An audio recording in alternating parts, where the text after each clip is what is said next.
I was 9 years old, I went off to summer camp for the first time, and my mother packed me a suitcase full of books, which to me seemed like a perfectly natural thing to do, because in my family, reading was the primary group activity. And this might sound antisocial to you, but for us, it was really just a different way of being social.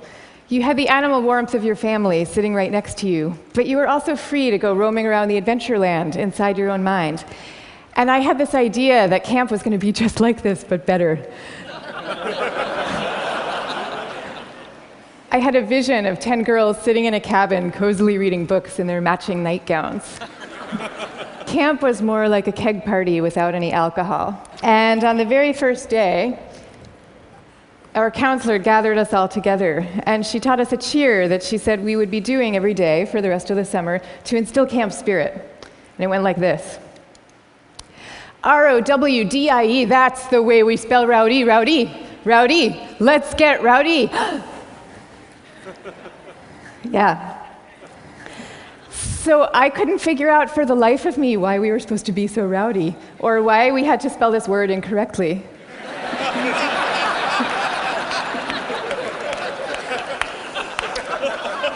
But I recited the cheer. I recited the cheer along with everybody else. I did my best.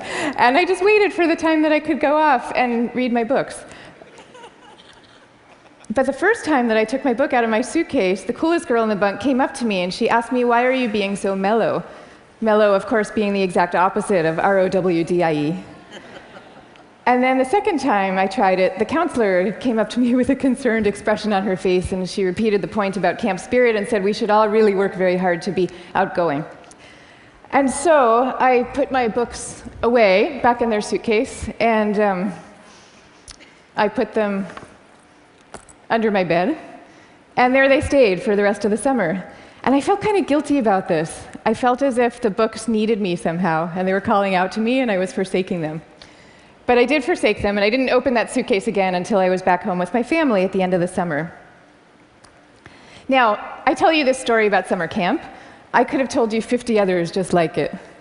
All the times that I got the message that somehow my quiet and introverted style of being was not necessarily the right way to go, and that I should be trying to pass as more of an extrovert.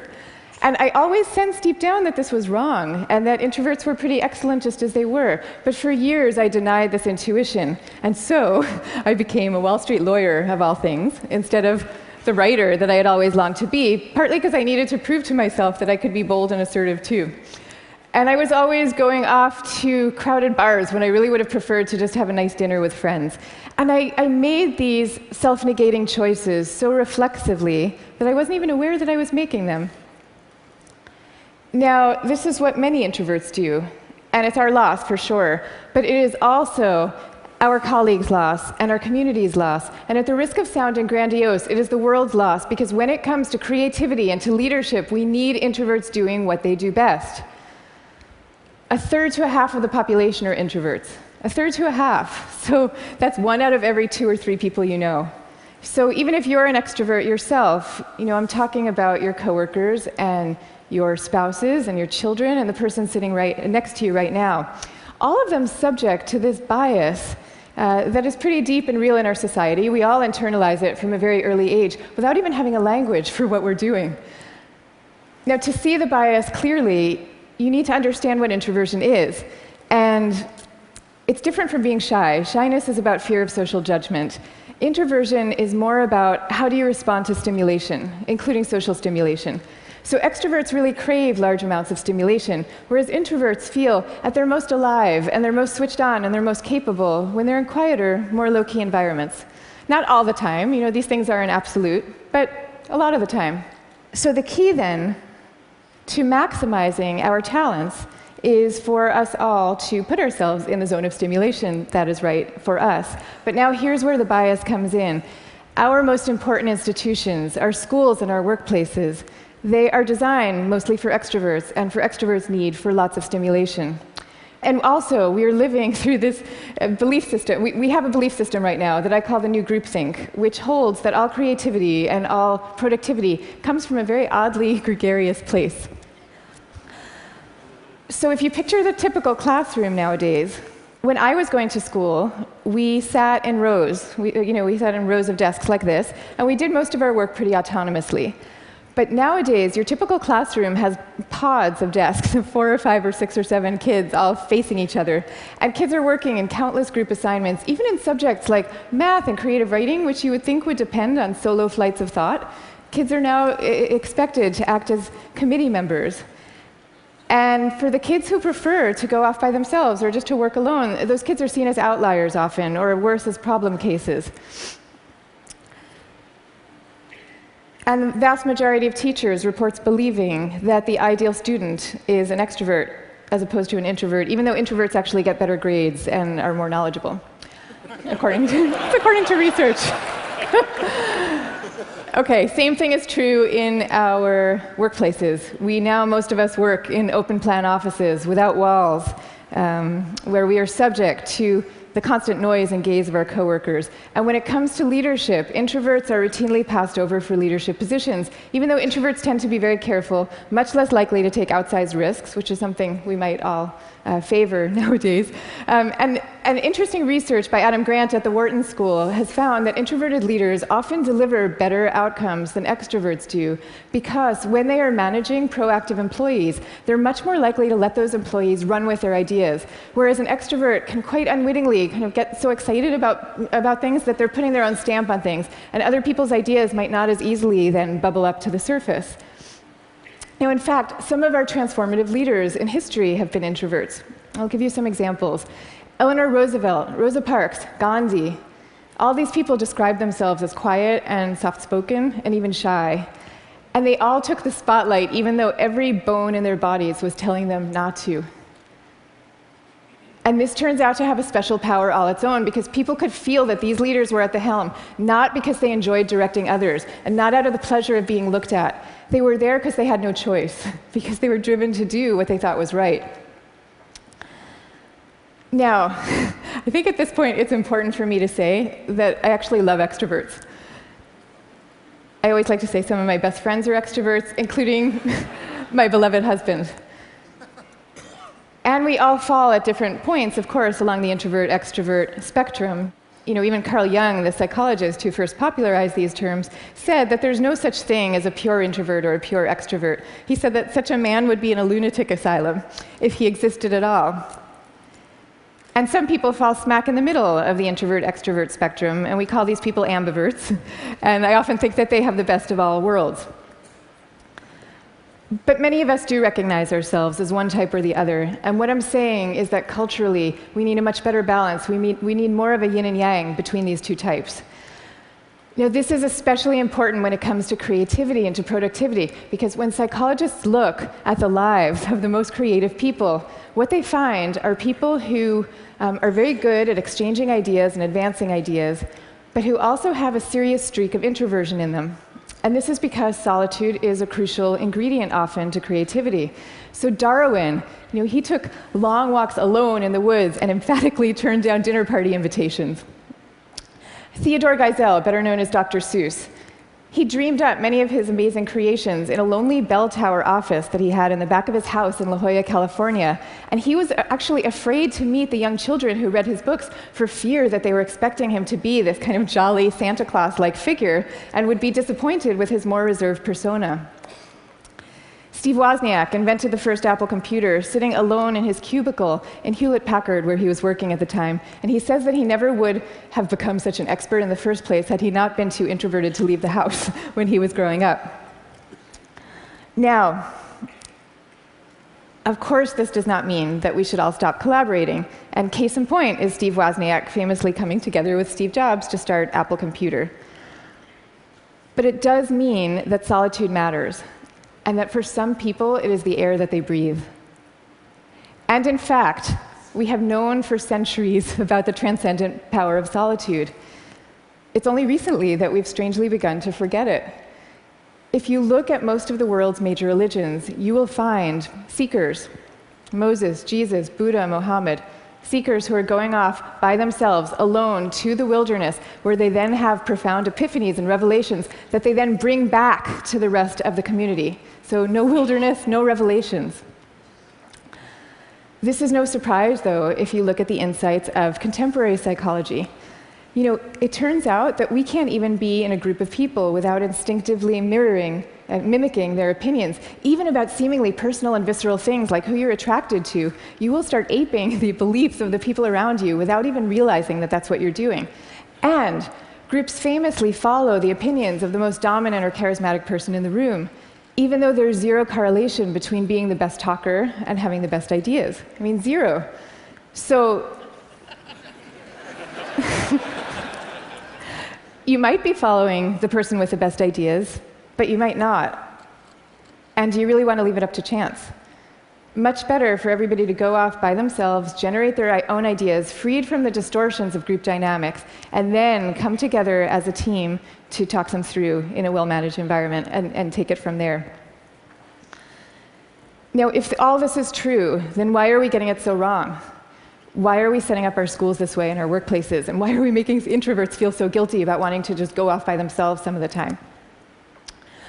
One answer lies deep in our cultural history. Western societies, and in particular the US, have always favored the man of action over the man of contemplation.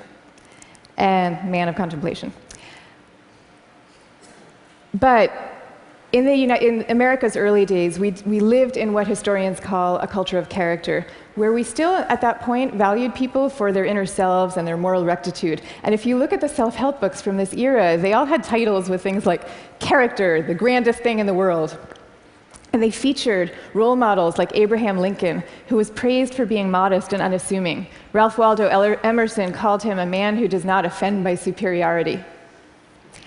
But then we hit the 20th century, and we entered a new culture that historians call the culture of personality.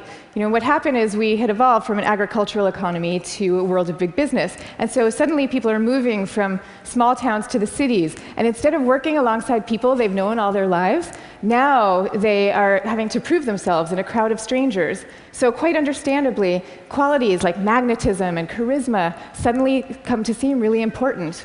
And sure enough, the self-help books change to meet these new needs. And they start to have names like How to Win Friends and Influence People. And they feature as their role models really great salesmen. So that's the world we're living in today. That's our cultural inheritance. Now, none of this is to say that social skills are unimportant.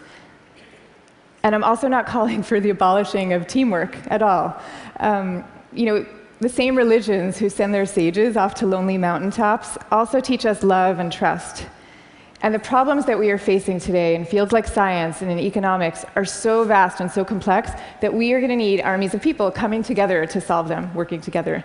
But I am saying that the more freedom that we give introverts to be themselves, the more likely that they are to come up with their own unique solutions to these problems.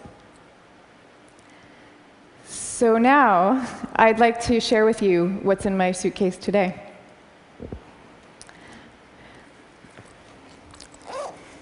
Guess what? Books. I have a suitcase full of books. Here's Margaret Atwood, Cat's Eye. Here's a novel by Milan Kundera. And here's The Guide of the Perplexed by Maimonides.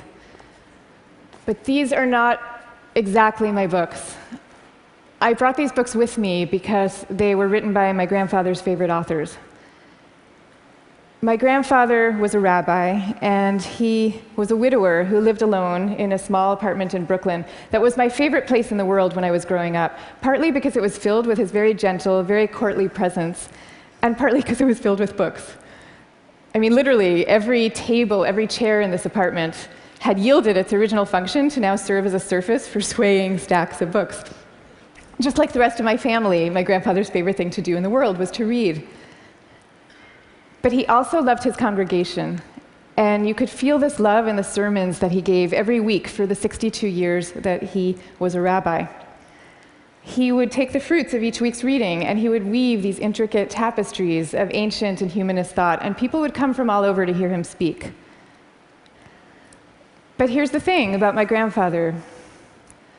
Underneath this ceremonial role, he was really modest and really introverted, so much so that when he delivered these sermons, he had trouble making eye contact with the very same congregation that he had been speaking to for 62 years. And even away from the podium, when you called him to say hello, He would often end the conversation prematurely for fear that he was taking up too much of your time.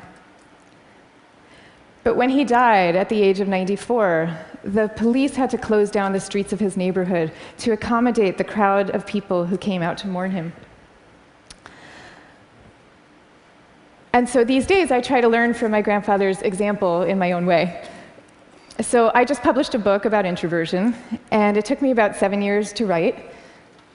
And for me, that 7 years was like total bliss, because I was reading, I was writing, I was thinking, I was researching. It was my version of my grandfather's hours a day alone in his library. But now, all of a sudden, my job is very different. And my job is to be out here talking about it, talking about introversion.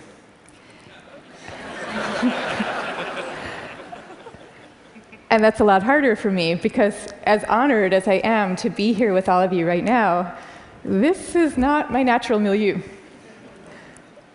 So I prepared for moments like these as best I could. I spent the last year practicing public speaking every chance I could get, and I called this my year of speaking dangerously.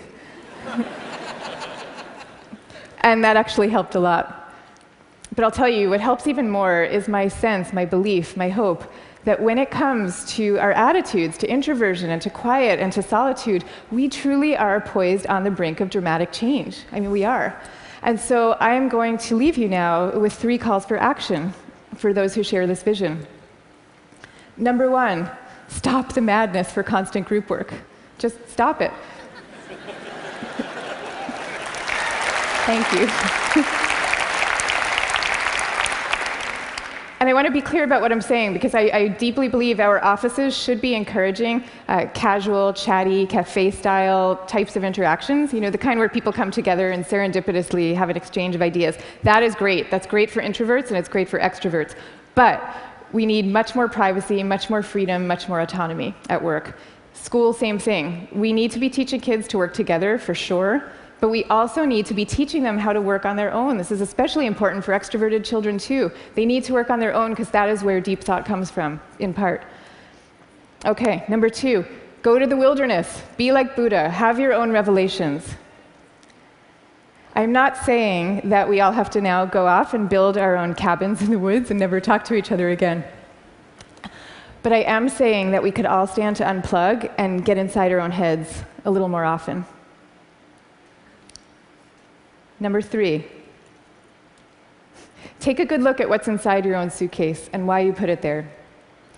So extroverts, maybe your suitcases are also full of books, or maybe they're full of champagne glasses or skydiving equipment. Whatever it is, I hope you take these things out every chance you get and grace us with your energy and your joy. But introverts, you being you probably have the impulse to guard very carefully what's inside your own suitcase. And that's okay. But occasionally, just occasionally, I hope you will open up your suitcases for other people to see, because the world needs you and it needs the things you carry. So I wish you the best of all possible journeys and the courage to speak softly. Thank you very much. Thank you. Thank you. Thank you.